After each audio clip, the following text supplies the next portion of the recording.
welcome back. This is By the Book, and we're your married relationship coaches. I'm Sint. I'm Sil. And today we're talking about Ready to Love, Season 6, Episode 11. We are down to the wire. The pressure is on. Getting close.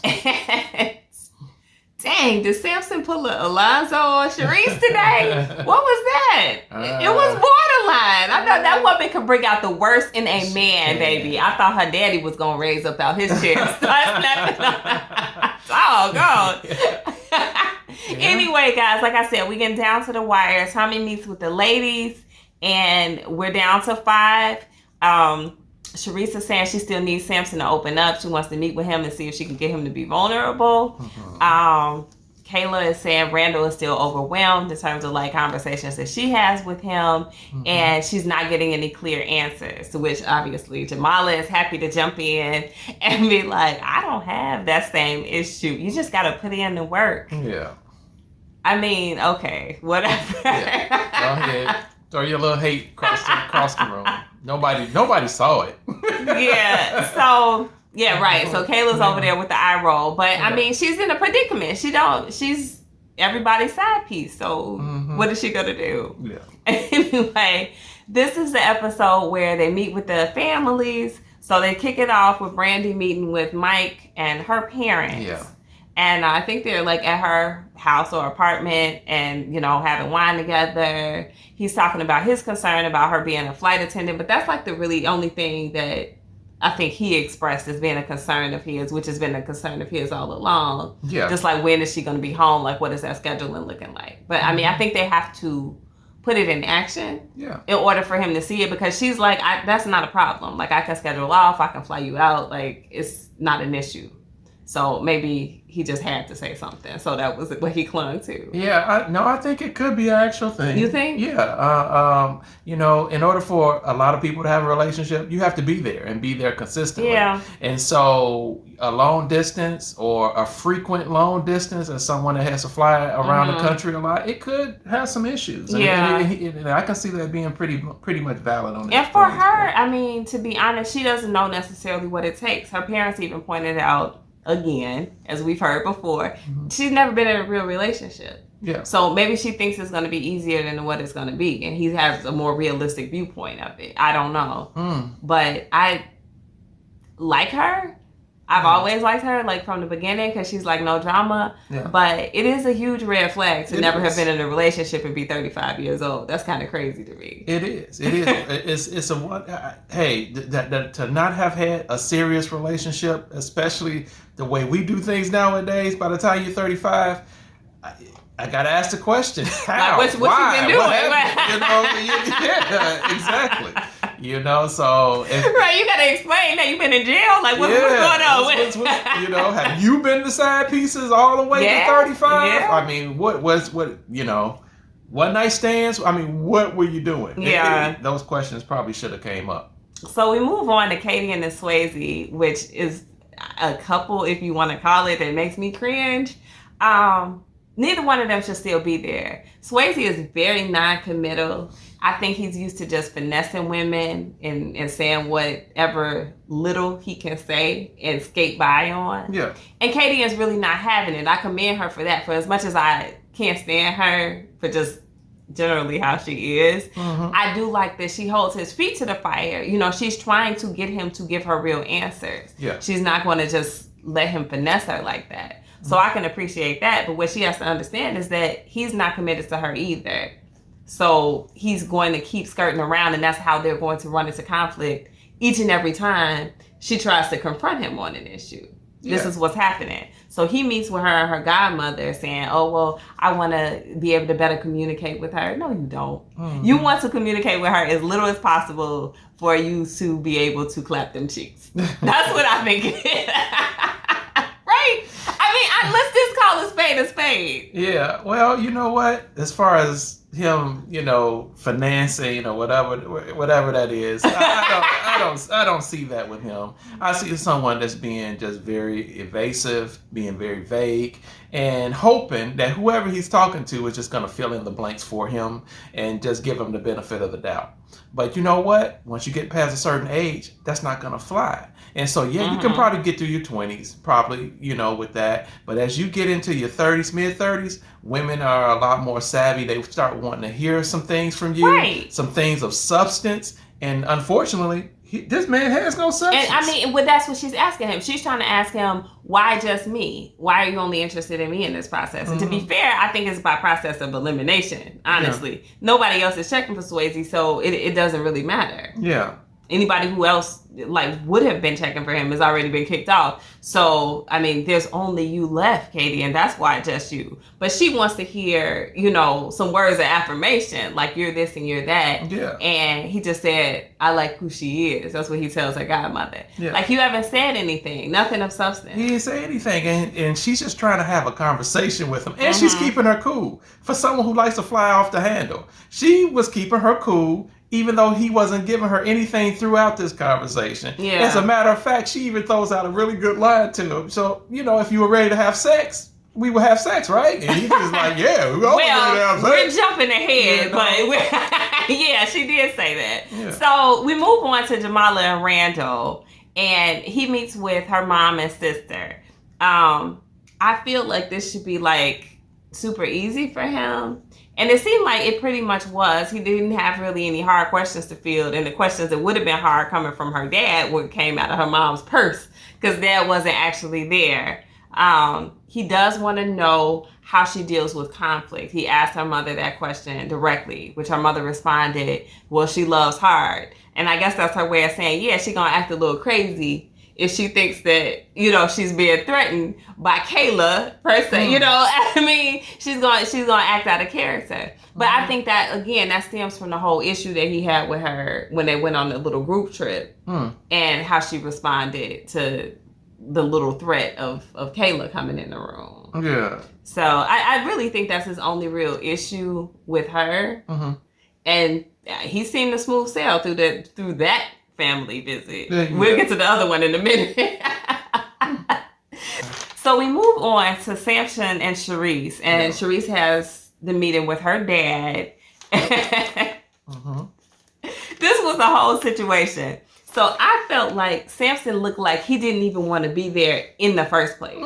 I wasn't picking up on that. You didn't? No. I don't know. He just seemed off, and then he brought flowers for her mom because he thought he was meeting with her, and then he had a mug for dad that looked like it really wasn't for him. Yeah.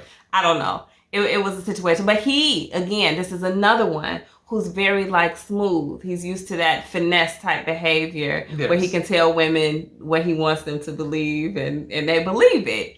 So he's in here. He's going to finesse dad. Her dad really isn't giving him a lot of pushback. Oh, where'd you go to school? I went to Morehouse. He seems like, I don't know, he's putting on a show. Yeah. For me. Yeah. I didn't read that off of him from the beginning of the show, but the longer that I watch it, the more episodes in, he just seems very curated, just not he's authentic. Honestly, anyway, he's starting to actually get on my nerves. I think it was masked, right, because of how much I don't like Shareese. Yeah. And now I'm like, I don't like him either. Yeah. So.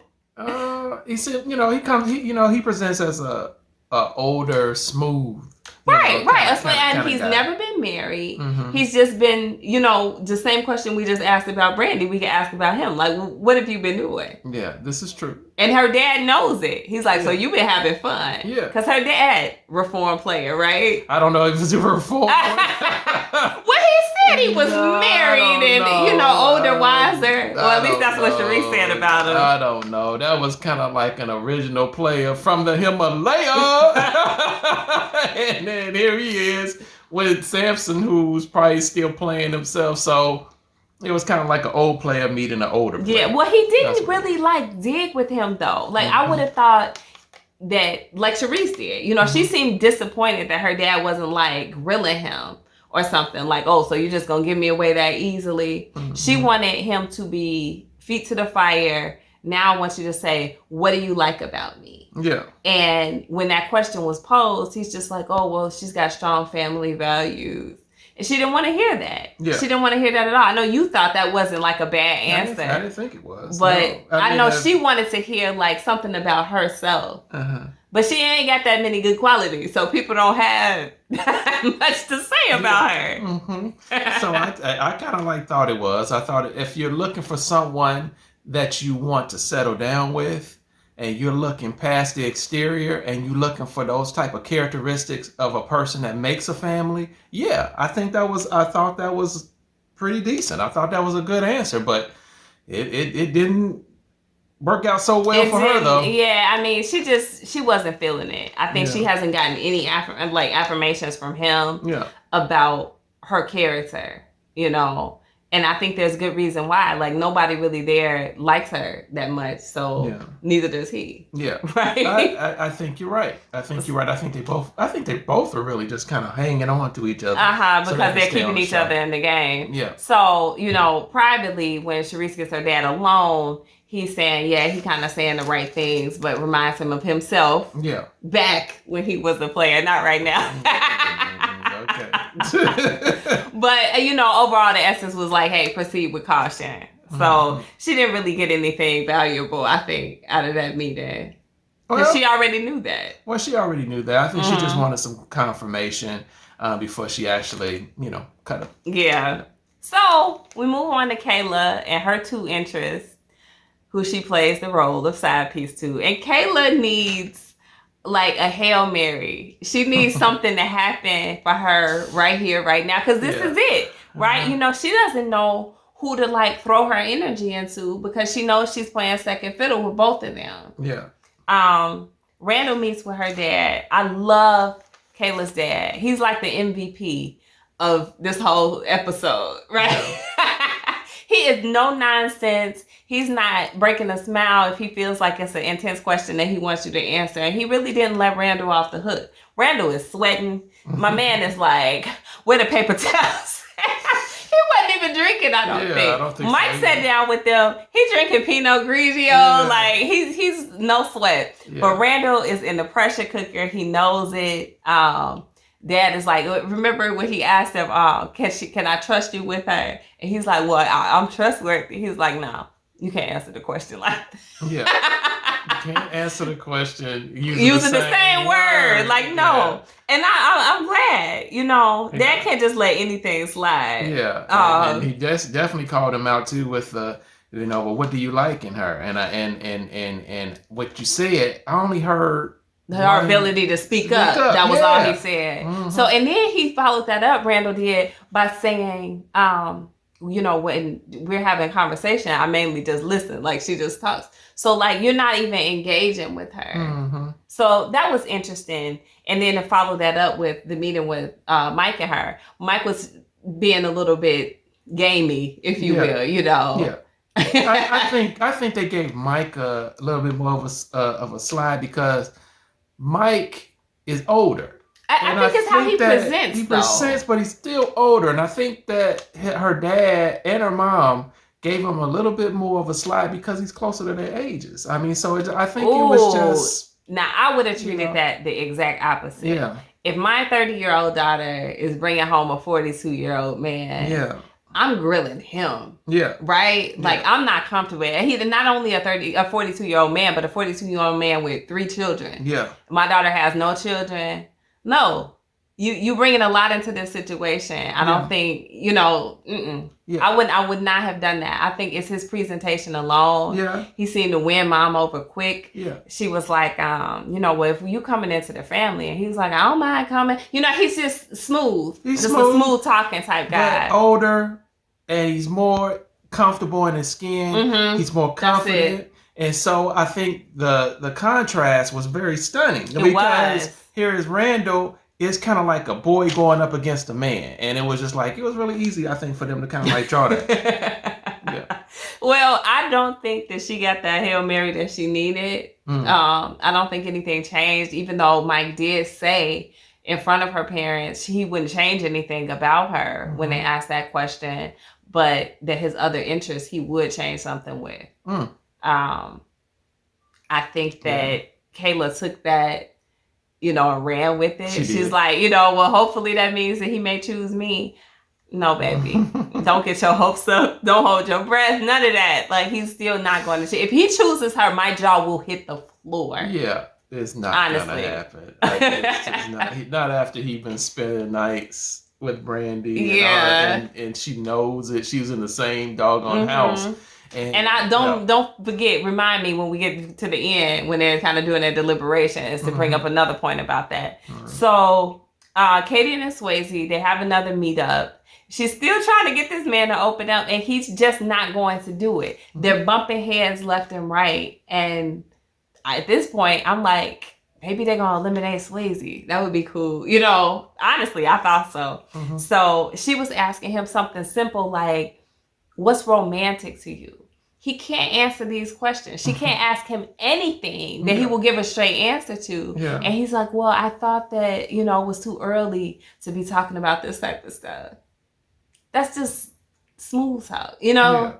It's not even smooth, though. Yeah, it's not that smooth. But then she follows up. She's like, so if I said, you know, after this process, I would be ready to have sex, would that be too soon? No. It's never too soon to have sex. You know, what is that? Yeah, I don't get it. I mean, I do get it. It's somebody who doesn't want to say anything, who probably can't even articulate himself. But he's definitely playing games. He's definitely trying to be evasive. He definitely wants her to draw her own conclusions and leave him alone.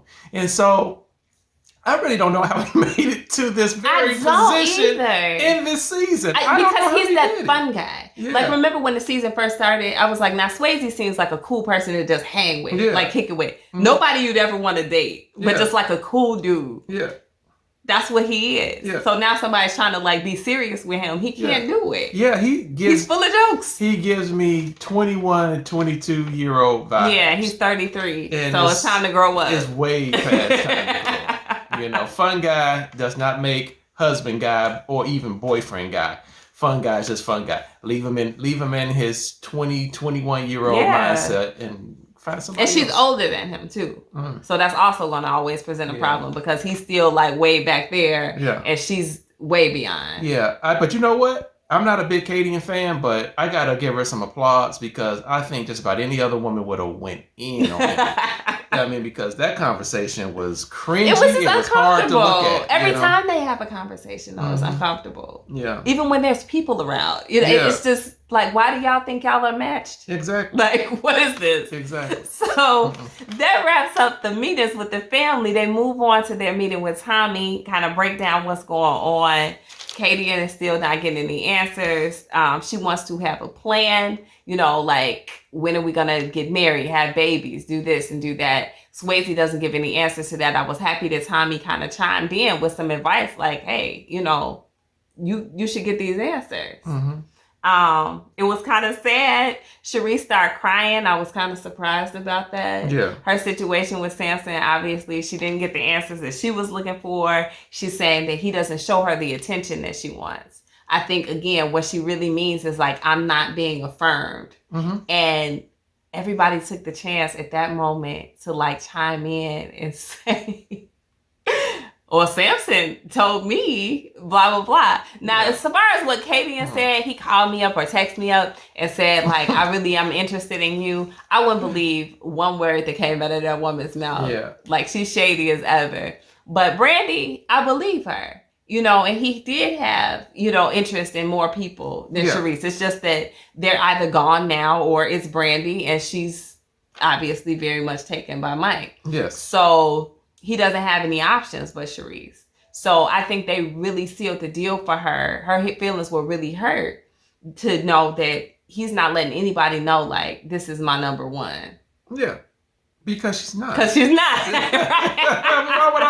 Why would he let someone know that when that is just not the truth? And so it's just like, come on. But I don't want to go ahead. Go ahead and tell us what happened. No, so then the only other thing I want to mention about Brandy came into that meeting and she was able to be the one who said, even though Mike said that he wouldn't change anything about Kayla and he would change my insecurity or something about me. And I don't even know what she said after she said that, but the fact that he brought it to her first was impressive to me because men don't do that a lot of times. And the last thing a woman wants is for a man to make her look stupid by having another woman be able to walk into that room and tell you something else about your man. True. So I was like, oh, Mike, like you won with that move. Yeah. By telling her first. But again, that's a man move, not a boy move. Mm-hmm. And so he got ahead of it. It was a preemptive type of thing because he knew what he said. You know you didn't mess up, right?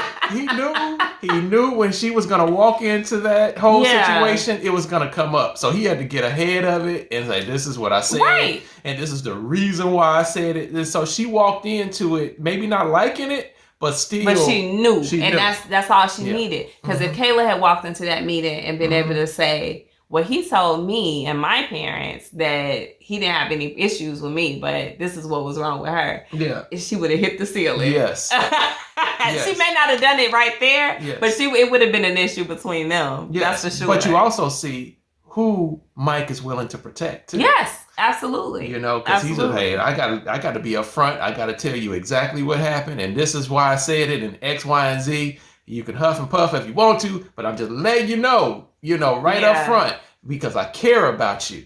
And that's the way it kind of like played out. And she went into that whole meeting with the confidence of knowing still that she's number one. Absolutely. Mm-hmm. So this left them to leave it in Shareese's hand to determine whether or not she would send Sampson home, which was odd because I was like, well, if she doesn't send him home, then what's going to happen? Like, it's an extra week of the show. I don't understand. Yeah. So she meets with him, hoping, I guess, that the conversation goes well. Mm-hmm. And it doesn't. I mean, to me, every time he meets up with her, he seems like he doesn't want to be there. I know you don't see it, but like it's an aura about him that's like, oh, I wish I could be anyplace else but here. Yeah. And then she kind of confronts him, right, about what the lady said in the lounge. That's when I felt like he went real Alonzo on her. Yeah. Because he's like, well, I don't listen to the chatter. And they say this about you and that. And Alonzo said you were fake. And Mike said you said his kids was baggage. Mm-hmm. And your dad said this about you. And I was like, ooh, Sampson, tell us how you really feel.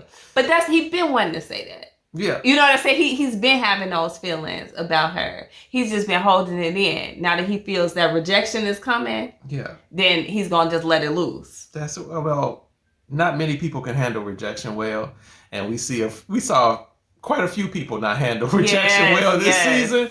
But I just think that as that whole situation played out, I think, first of all, you got to look at who's the common denominator in a lot of these situations. It's been Shareese. It is. And so there's something about how she communicates. There's something about her delivery. You could say it's a strong woman. You can just say it as that. However, it's not effective. Yeah. Her communication when she is trying to get answers. Yeah. You're never, ever, well, I should say never, ever, because that's too absolute, but you're hardly ever going to get what you want with that type of method, especially not approaching a man. And so she's going to have to refine that some kind of way. I mean, because it does come off a little bit abrasive. Yeah, if he was sold on her already, if he was already into her, it would have been different. But I think just the fact that he already didn't like her, and she did say that. Mm-hmm. She was like, that's the thing. You don't like me. That's why you can't say any of these things. You already don't like me. And that's the most truth that I heard her speak in this whole season because she finally came to the realization. And like the lady said, like she said in the lounge with Tommy, she does deserve to be loved for who she is. She does. I mean, she got to make herself a little lovable. Exactly. But everybody should be loved for who they are. I mean, but it's going to be a lot more difficult to find that person when you're abrasive, when you think you can just say anything that you want to say, however you want to say it, and people are supposed to just run with it and love you anyway. Yeah. That's just not real world. But Sampson was full of himself too, and I really knew he was full of himself, and he was like, you're not ready to love because you're walking away from this. Like, he did say that. Boy, okay, good. Just chew on that steak and just have a good night. Anyway, guys, that's our recap. Let us know what you thought about this episode. Also, let us know what your predictions are for the final episode. My number one thing is I think Kayla is walking away empty-handed. If Randall or Mike pick her, I honestly will eat this sheet of paper on camera because I just would be so stunned. Don't hold me to that, y'all. But yeah. That is what I really want to know. What do you think is going to happen with Kayla? That's all I want to know. Hit the comment section with your answers. Like, share, subscribe, guys, and we'll talk to you next week.